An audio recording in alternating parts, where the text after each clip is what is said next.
Alhamdulillah wa kafa wassalatu wassalamu ala rasulihil mustafa wa ala alihi wa sahbihi wa man iktafa amma ba'd. Kita panjatkan puja dan syukur kehadirat Allah Subhanahu wa taala. Pada kesempatan pagi menjelang siang yang berbahagia kali ini, hari Senin tanggal 3 Rabiul Awal 1445 Hijriah, atau yang bertepatan dengan tanggal 18 September 2023, kita kembali diberi kekuatan, kesehatan, hidayah serta taufik dari Allah Jalla wa Ala, sehingga kita bisa kembali menghadiri pengajian rutin Senin pagi di Masjid Manarul Ilmi di Komplek Pondok Pesantren Tunas Ilmu di Desa Kedung Wuluh Purbalingga ini. Kita berharap semoga Allah Azza wa Jalla berkenan untuk melimpahkan kepada kita semuanya ilmu yang bermanfaat, sehingga bisa kita amalkan sebagai bekal untuk menghadap kepada Allah Jalla wa Ala. Allahumma amin. Salam dan salam semoga senantiasa tercurahkan kepada junjungan kita Nabi Agung Muhammad sallallahu alaihi wasallam, pada keluarganya, sahabatnya, dan umatnya yang setia mengikuti tuntunannya hingga akhir nanti. Para hadirin dan hadirat sekalian kami hormati, dan juga segenap pendengar serta pemirsa rahimani wa rahimakumullah. Adapun materi kita hari ini adalah tentang fikih pendidikan anak, memasuki serial nomor 182,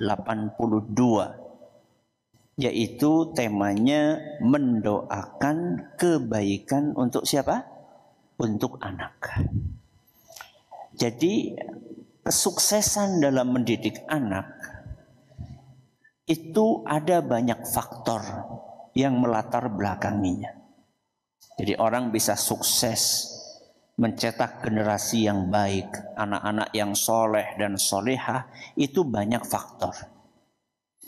Salah satu faktor terpenting yang akan menopang dan menunjang kesuksesan pendidikan anak adalah doa.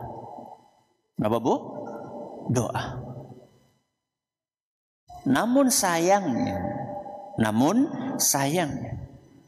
malah faktor ini sering dilupakan. Bahkan lebih parahnya diabaikan. Doa sering dilupakan, bahkan diabaikan. Kenapa demikian? Karena ada sebagian kalangan mengira bahwa doa itu tidak diperlukan. Doa itu tidak diperlukan. Biasanya orang-orang yang seperti ini itu orang yang terpengaruh dengan pola pendidikan anak ala barat.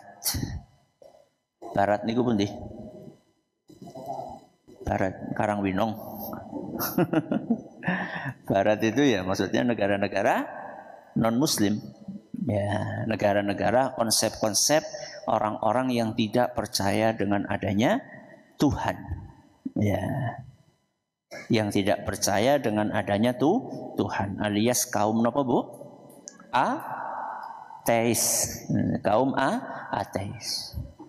Biasanya orang-orang ini adalah orang-orang yang terpengaruh dengan konsep-konsep pendidikan anak yang dicetuskan oleh kaum ateis, yang tidak percaya dengan adanya Tuhan. Bahkan ada sebagian mereka mengatakan bahwa doa itu simbol kemalasan. Simbol apa Bu? Kemalasan. Jadi kata mereka, orang yang banyak doa itu berarti pemalas. Kerjanya donga tok. Ini orang nggak ngerti. Ini orang nggak ngerti. Dia pikir kalau kita berdoa itu artinya kita nggak usaha. Dia pikir kalau kita ini berdoa artinya nggak usaha. Ini adalah asumsi yang keliru. Ini adalah anggapan yang tidak benar. Jadi ketika kita berdoa, itu bukan berarti kita nggak usaha.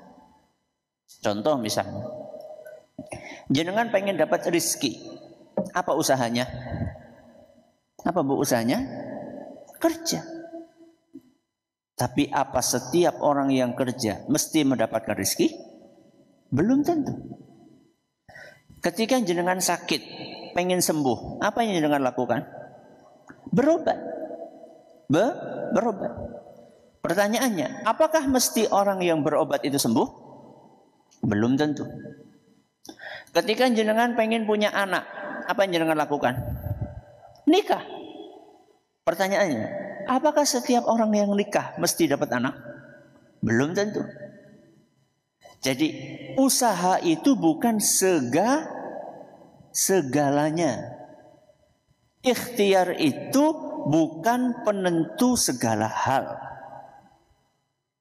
Tapi yang menentukan ini akan menghasilkan atau tidak menghasilkan, yang menentukan apakah orang yang berobat akan sembuh atau tidak sembuh, yang menentukan apakah orang yang bekerja akan mendapatkan rizki atau tidak, yang menentukan apakah orang yang menikah akan dapat anak atau tidak, yang menentukan itu semua adalah sinten?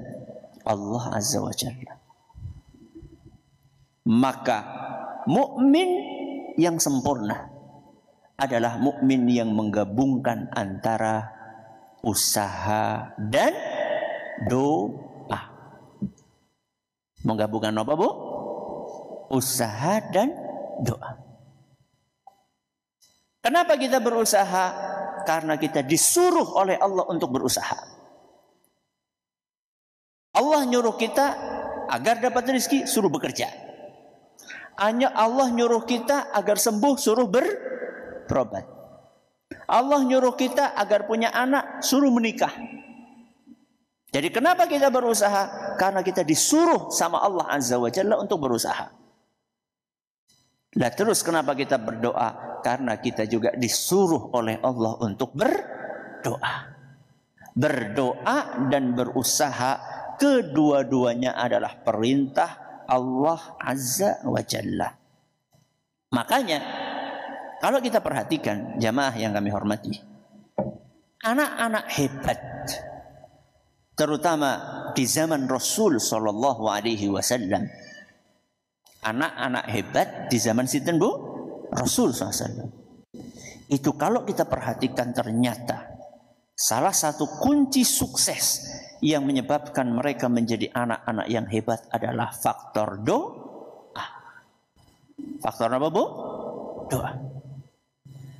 Kita di sini membawakan salah satu anak hebat di zaman Nabi SAW, yaitu seorang sahabat yang bernama Anas bin sinten, Bu? Bin Malik. Anas bin Malik radhiyallahu anhu. Ini anak hebat sekali. Dari sekian ribu, dari sekian puluh atau ratus ribu para sahabat, beliau adalah salah satu yang meriwayatkan hadis terbanyak dibanding sahabat-sahabat yang lain. Ada sekian ribu hadis yang diriwayatkan oleh Anas bin Malik ini. Padahal kalau dilihat, beliau itu termasuk sahabat yang berusia muda saat Rasul SAW diutus menjadi nabi. Kalau boleh diistilahkan, beliau sahabat yang junior saat itu. Bukan level sahabat yang senior seperti sinten? Abu Bakar As-Siddiq, seperti sinten malih? Umar bin Khattab, seperti sinten malih?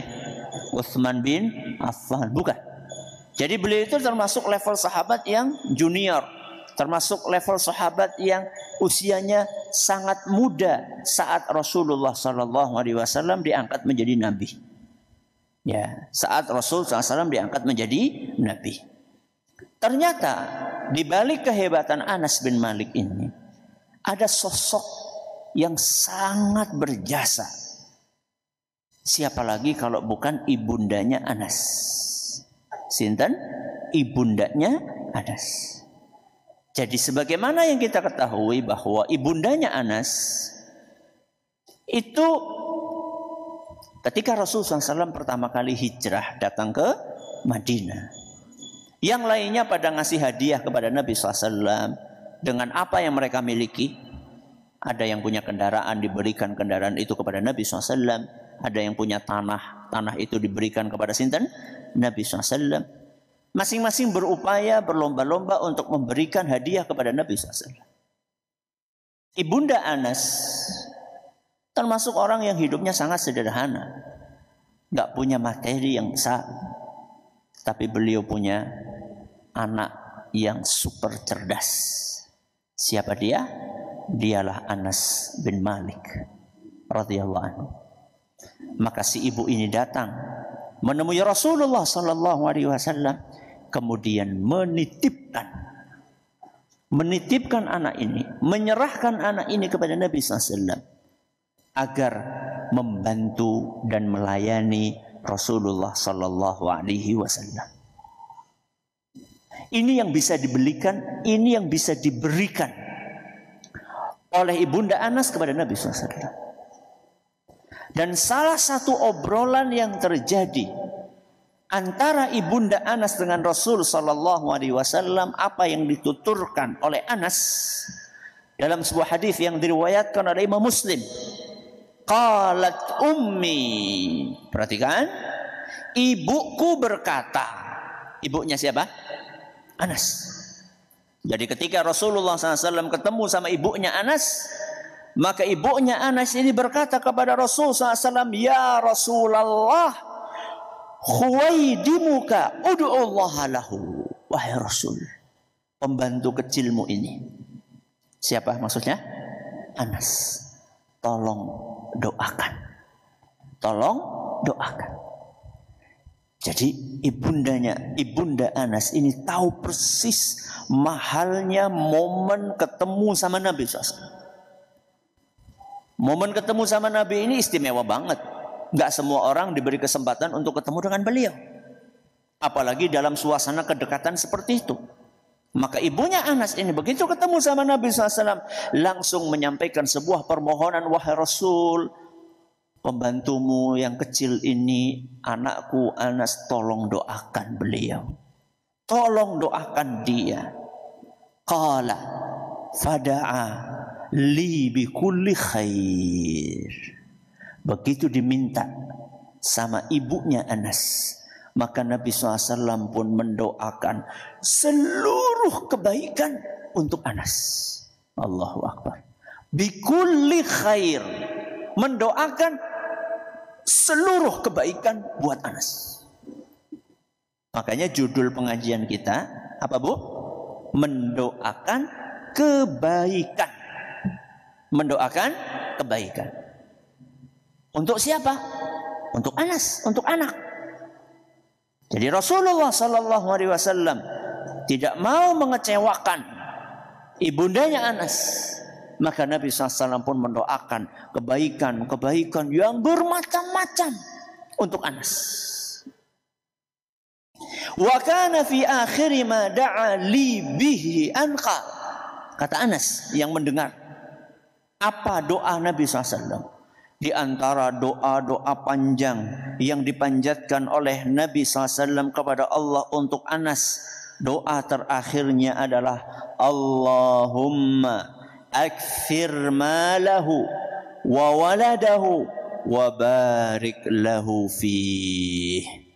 Ya Allah, perbanyaklah hartanya Anas, perbanyaklah anaknya Anas, wa barik lahu fihi, dan berkahilah untuk Anas harta dan anak-anaknya. Masya Allah. Berarti doa supaya harta banyak boleh atau tidak? Harta, doa supaya harta banyak boleh atau tidak? Boleh. Doa supaya anak banyak boleh atau tidak? Boleh. Tapi jangan lupa minta keberkahan. Yang sering dilupakan adalah banyaknya atau berkahnya. Nah, yang sering dilupakan banyaknya atau berkahnya? Berkahnya. Selama ini ya Allah, moga-moga panjang umur. Panjang umur. Biasanya orang kan doa seperti ya, moga-moga panjang umurnya. Jadi kan kalau doakan orang itu lebih sering panjang umur apa berkah umur? Hah? Panjang umur. Padahal umur yang panjang itu belum tentu berkah. Contohnya Firaun. Contohnya sinten? Firaun. Firaun itu umurnya panjang atau tidak? Panjang. Tapi berkah enggak? Enggak. Wong sampai meninggalnya, sampai matinya Firaun itu enggak beriman sama Allah. Apa keberkahan yang didapatkan dari umur yang panjang tapi diisi dengan kekufuran kepada Allah? Tidak ada manfaatnya. Malah cuma nambah apa? Nambah dosa, nambah beban di hari kiamat. Maka Rasulullah SAW bukan hanya mendoakan harta yang banyak buat Anas, bukan hanya mendoakan anak yang banyak buat Anas, tapi juga Nabi SAW mendoakan keberkahan harta dan keberkahan anak buat Anas. Apa yang terjadi bapak-bapak, ibu-ibu yang kami hormati? Anas dikaruniai oleh Allah Azza wa Jalla harta yang melimpah dan anak yang banyak, dan rata-rata anak-anak Anas itu soleh dan solihah. Berapa jumlahnya? 100. Pinten bu? 100. Ya Allah Ustaz, wong siji anak yang nganti 100? Iya. Berarti bojone pira? Kok yang ditanya itu Ustaz? Ya kita kan pakai alasan yang logis aja. Apa bisa satu istri melahirkan 100 anak?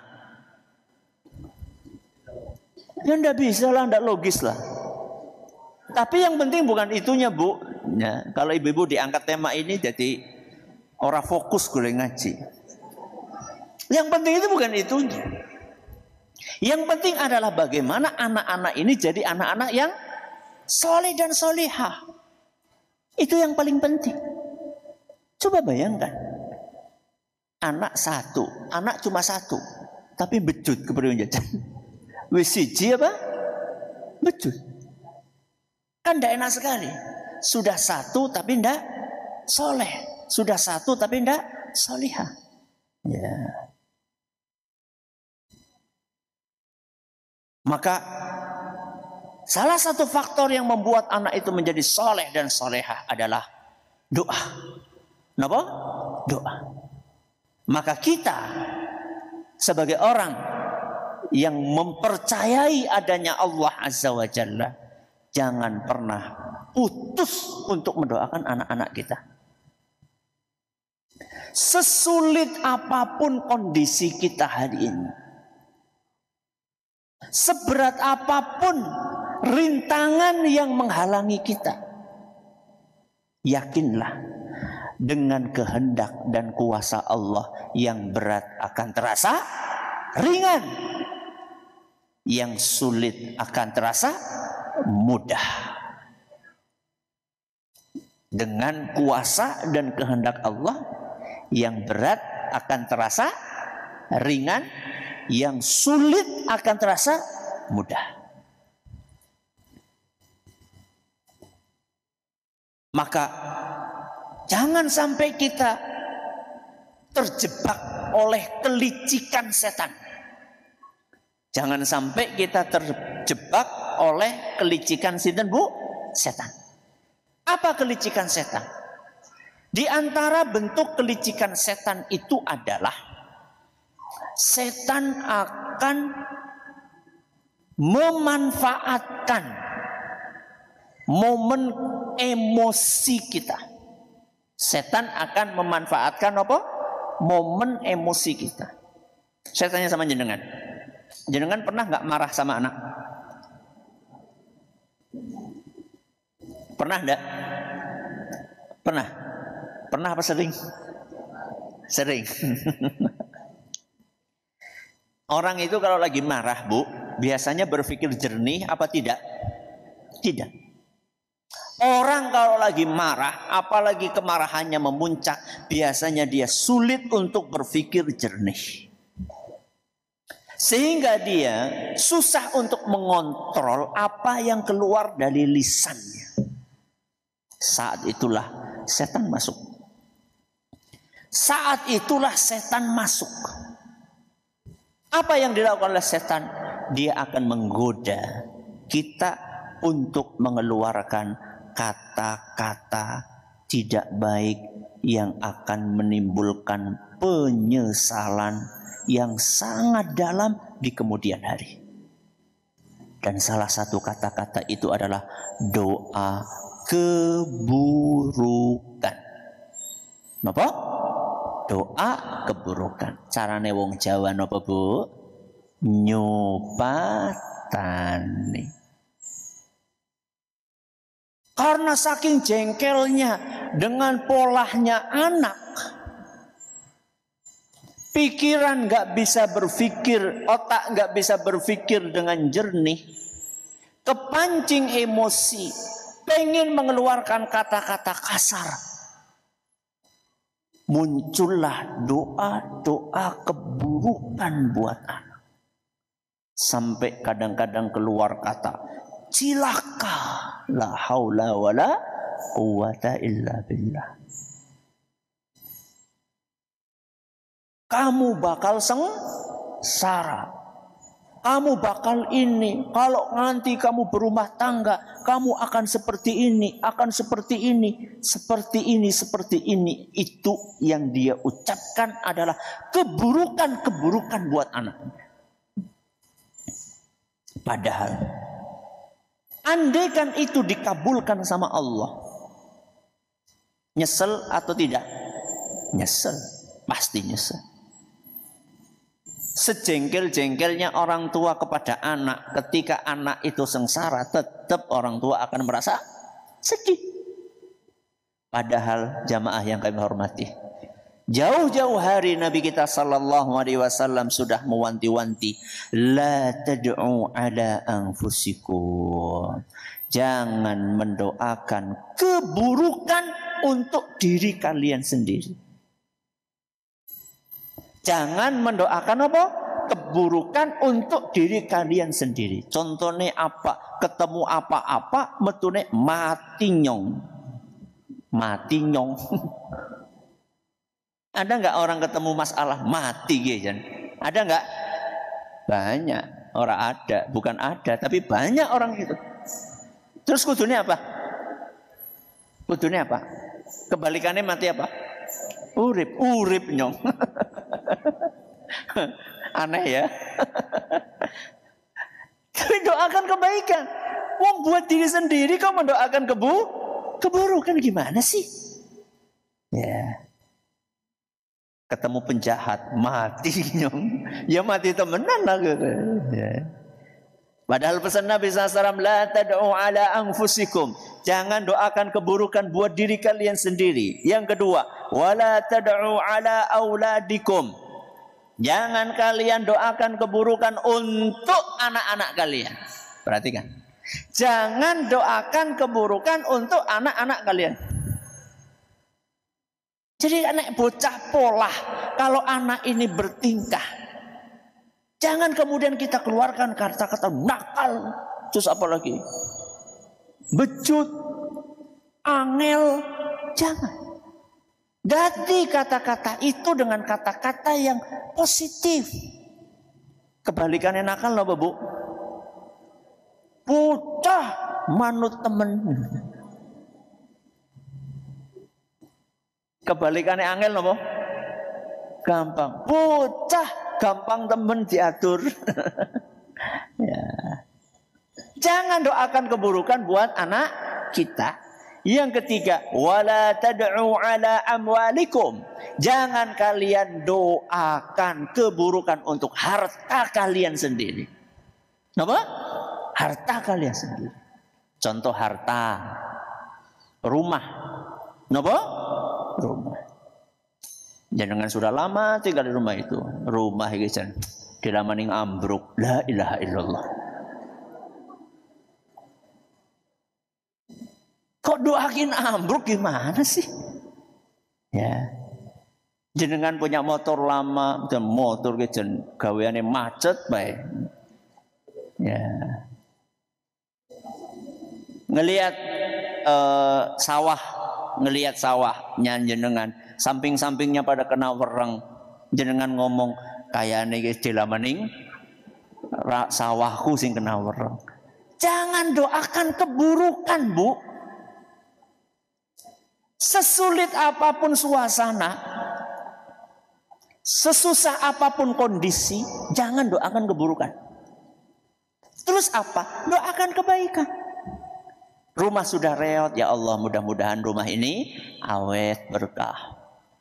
Motor sudah tua, bolak-balik macet, ya Allah mudah-mudahan besok enggak macet. Tetangga-tetangganya samping kanan kiri sawahnya pada kena wereng, ya Allah mudah-mudahan sawah saya dijaga oleh Allah Azza wa Jalla. Jangan doakan keburukan buat diri sendiri. Jangan doakan keburukan buat keluarga, anak. Jangan doakan keburukan buat harta. Kenapa? Kata Nabi SAW, la tuwafiqu minallahi sa'atan yus'alu fiha ata'un fayastajibu lakum. Karena bisa jadi doa kalian bertepatan dengan waktu yang mustajab. Dan saat itu langsung dikabulkan oleh Allah Azza wa Jalla. Kita tidak tahu.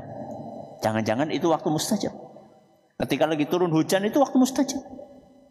Ketika kita lagi bepergian itu waktu mustajab. Kita kadang-kadang tidak nyadar. Hari Jumat sore itu waktu mustajab. Antara azan dengan iqamah waktu mustajab. Anak dibangunin, azan sudah dibangunin sama jenengan, enggak bangun-bangun. Kemudian jenengan ngomong, "Bocah angel banget dikuka." Itu waktu mustajab. Antara azan dengan iqamah. Hati-hati. Kadang-kadang kita tidak nyadar saat kita mengeluarkan kata-kata itu, ternyata waktu itu adalah waktu di mana doa dikabulkan sama Allah Azza wa Jalla dan langsung dikabulkan. Hadis riwayat Muslim. Ustaz, kalau sudah terlanjur gimana? Sudah apa? Terlanjur. Karena kemarin belum ngaji. Baru tahu sekarang Ustaz. Sekarang sudah ngaji. Dan saya sudah terlanjur mendoakan keburukan. Apa yang mesti kita lakukan? Yang mesti kita lakukan adalah dibalik doanya. Kalau kemarin mendoakan keburukan, maka sekarang mendoakan kebaikan. Apa bisa Ustaz mengubah? Bisa. Anak yang sudah terlanjur didoakan keburukan dan anak itu menjadi buruk. Anak yang sudah terlanjur didoakan nakal dan anak itu sekarang menjadi nakal. Itu bisa diperbaiki ketika kita berdoa lagi kepada Allah dengan kebaikan. Anak yang sudah terlanjur didoakan nakal, didoakan supaya solih, bisa. Anak yang sudah terlanjur rusak, didoakan dibalik supaya jadi anak yang baik, bisa. Kata Nabi SAW, la yaruddul qada'a illa du'a.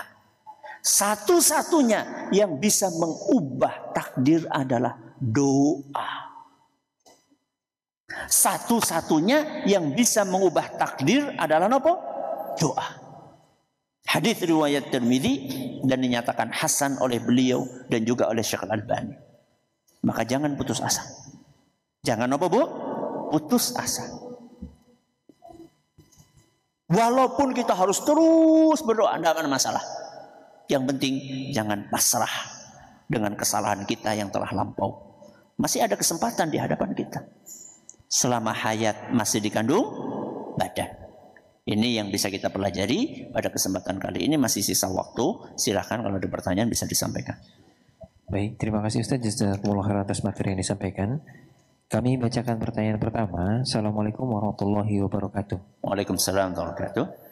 Ustadz, ilmu yang berkah dan bermanfaat itu apakah menjadi ibu yang mengajar anak-anaknya sendiri ataukah ia menjadi seorang guru di sekolah?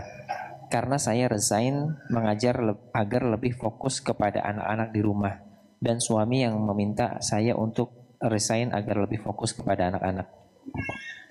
Coba diulangi.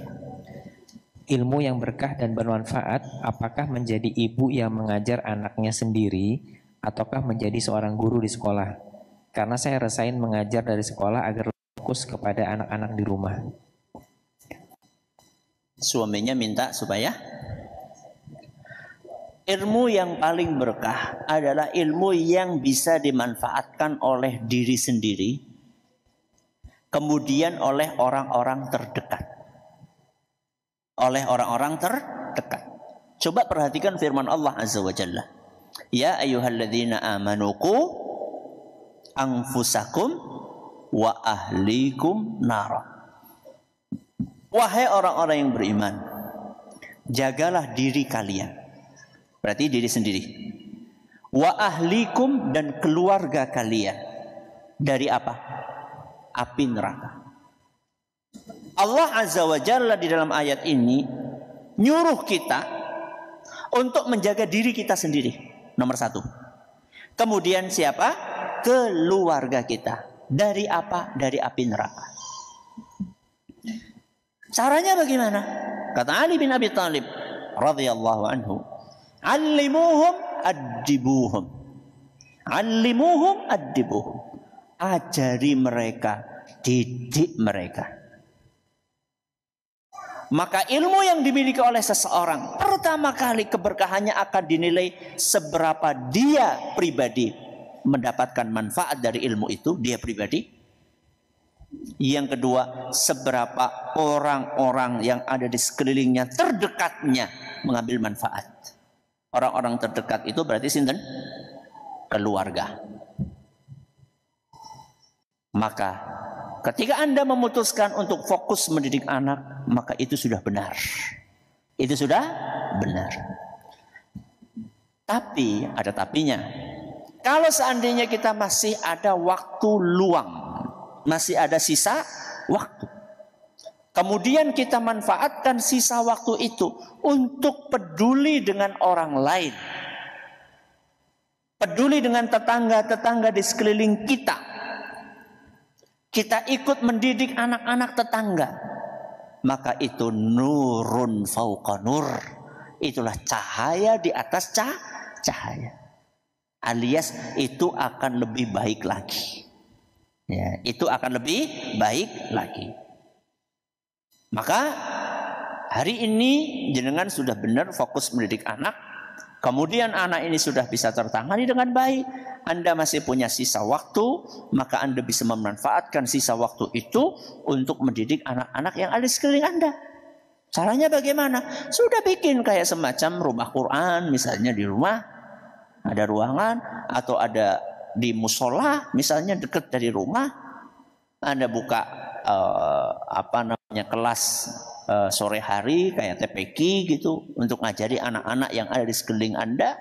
Itu kalau Anda punya waktu yang berlebih. Tapi kalau tidak dan tidak bisa, maka fokuslah untuk mendidik siapa? Mendidik anak. Itu adalah nomor 1. Ya, silakan.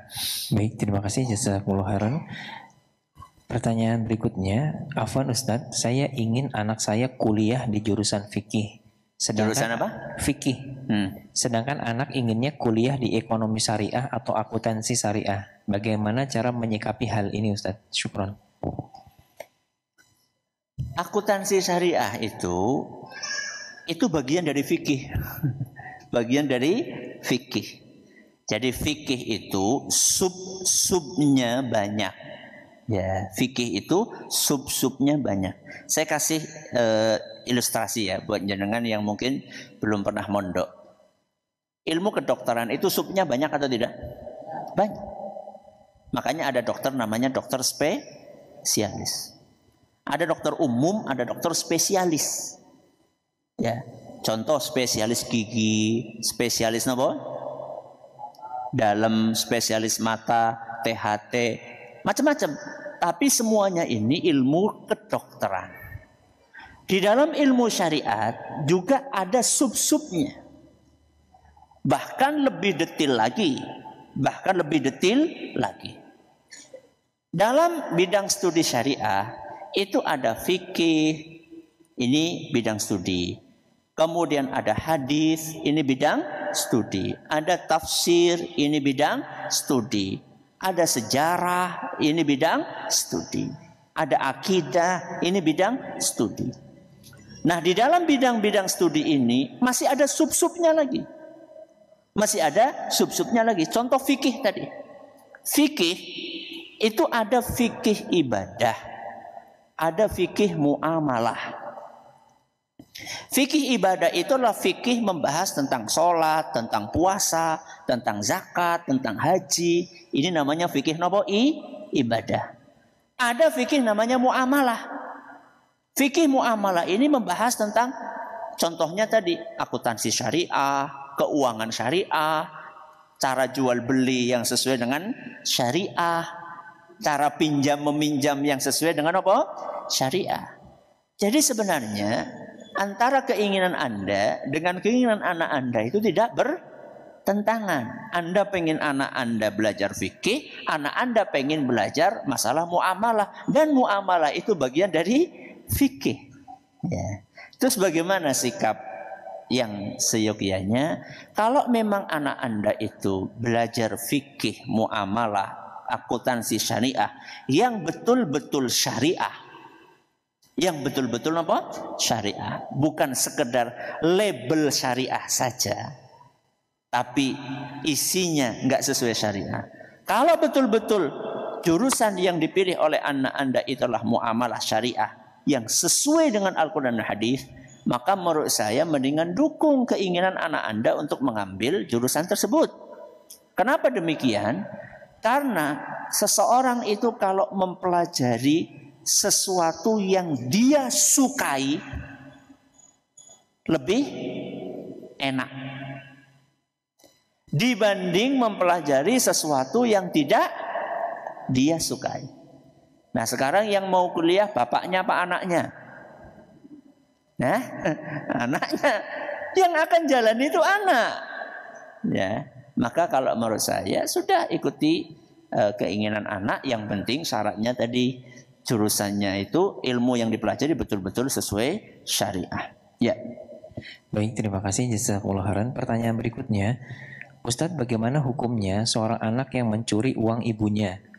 Apa uangnya harus diganti sementara sang anak belum pernah meminta maaf kepada ibu karena sudah meninggal dunia? Yang meninggal siapa? Ibunya. Ibunya sudah meninggal. Anak ini mencuri uang ibunya kapan? Kalau anak ini mencuri uang ibunya saat belum balik, siapa yang belum balik? Anaknya. Ibunya itu udah balik, masa ibunya belum balik? Saat anaknya belum balik, maka anak ini tidak dosa. Anak ini tidak dosa. Ya.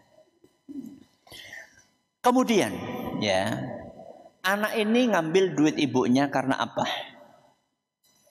Apakah karena kebutuhan mendesak, dia kelaparan, dan ibunya nggak memberi ya uang yang cukup buat makan dia, sehingga dia perlu mengambil duit ibunya atau tidak? Kalau memang itu adalah hak yang seharusnya dia dapatkan, maka dia juga nggak berdosa. Maka dia juga tidak berdosa karena itu hak dia. Cuman ibunya mungkin maaf ya, mungkin pelit atau apa, maka itu nggak berdosa. Tapi seandainya anak itu mencurinya sudah balik dan itu bukan untuk kebutuhan primer, maka seharusnya uang itu dikembalikan. Seharusnya uang itu dikembalikan. Lah sekarang ibunya sudah meninggal, gimana caranya? Ya mungkin bisa dengan cara disedekahkan. Atas nama siapa? Atas nama ibunya. Atas nama ibunya. Nah terus minta maafnya gimana? Lah ibunya sudah meninggal, minta maaf gimana? Yang bisa yang Anda lakukan adalah mendoakan kebaikan. Buat siapa? Buat sang ibu. Mudah-mudahan Allah berkenan untuk memaafkan Anda. Dan itu nggak bisa dipastikan. Karena hak Bani Adam itu memang berat urusannya. Hak Bani Adam itu berat urusannya. Harusnya itu langsung berhubungan dengan sesama Bani Adam. Ya. Berarti kalau anak punya salah sama ibu seharusnya apa? Minta maaf kepada ibunya. Tapi masalahnya ibu ini sudah wafat. Gak bisa lagi minta maaf. Masa datang ke kuburan? Bu, ngapunten nggih. Melayu. Karena mungkin. Ya, maka yang bisa dilakukan adalah mendoakan kebaikan buat ibunya. Mudah-mudahan itu bisa meringankan beban nanti di akhirat. ini yang bisa kita sampaikan. Mudah-mudahan apa yang kita pelajari bermanfaat bagi kita semuanya. Terima kasih atas perhatiannya, mohon atas segala kekurangannya. Kita akhiri dengan doa kafaratul majlis. Subhanakallahumma bihamdika asyhadu an la ilaha illa anta astaghfiruka wa atubu ilaik. Assalamualaikum warahmatullahi wabarakatuh.